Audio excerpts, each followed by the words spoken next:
Mental health issues are rising among LGBTQ and specifically transgender groups.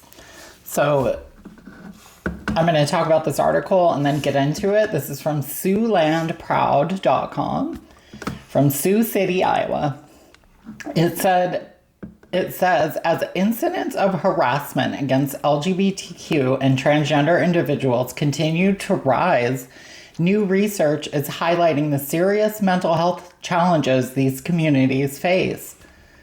The experience of discrimination, harassment, bullying, and of knowing that you are going to be treated like an other, said Casey Pick with the Trevor Project. And that has been just at an absolute fever pitch in the last few years. LGBTQ youth just want to live their lives. They don't want to be constantly up against this pressure to defend themselves. In recent years, LGBTQ and trans communities have seen an increase in harassment. A 2024 survey from the Trevor Project found that these groups face disproportionately high suicide risks, and far too many young people struggle to access the mental health care they need. For Iowa, our research found that 42% of trans and non-binary youth seriously considered suicide in the last year. 13% of trans and non-binary youth living in Iowa actually attempted suicide in that same time period. He then acknowledged that many people want to understand the LGBTQ and trans communities, but often aren't sure where to start. She assured viewers that it's normal to have questions and encourage open, honest conversations as an essential first step toward greater understanding. So knowing what words to use or how to be a supportive and welcoming adult can be a challenge, but what matters is trying, Pick said. What matters is committing to being kind and a safe person for all young people in your life. According to Pick, most harassment has occurred on social media. However, she added that these platforms can also be powerful tools for connection and support within LGBTQ and trans communities. That is where you see a lot of fear-mongering, she said. It's where there can often be an experience of bullying or harassment on the other side of it. Social media can also be where our LGBTQ plus young people find a community, where they see themselves represented and can see stories like theirs. She's also noticed a growing wave of support for these communities. As much as we are facing some challenges like we haven't seen in a long time, we are also welcoming more allies, more champions than we have seen in a long time, if ever. So let's go through my analysis now.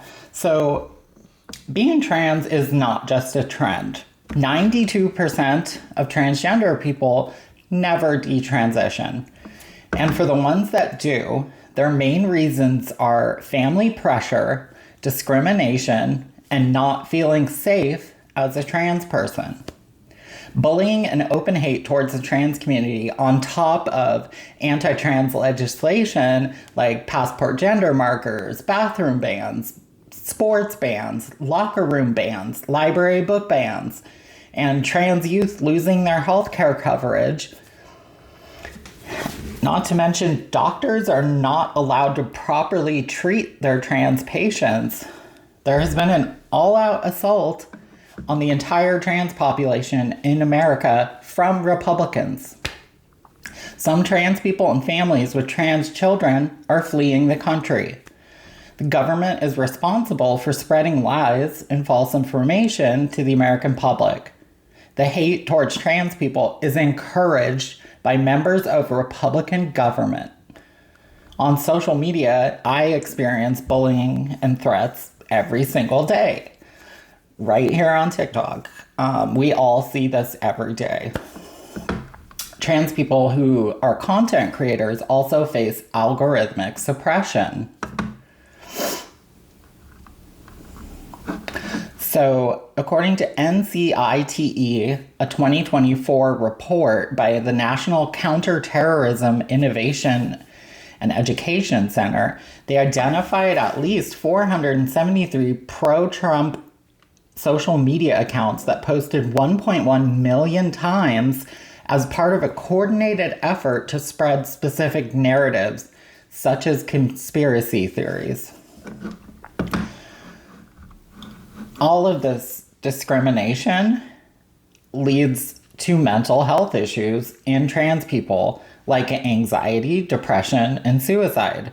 So the false narratives that trans people just inherently have a mental health problem is a complete lie from Republicans and from the religious extremists on the right. The mental health issues we face were created by discrimination, bullying, anti-trans legislation, and religious extremism. Republicans need to look in the mirror because this culture of hate is one-sided.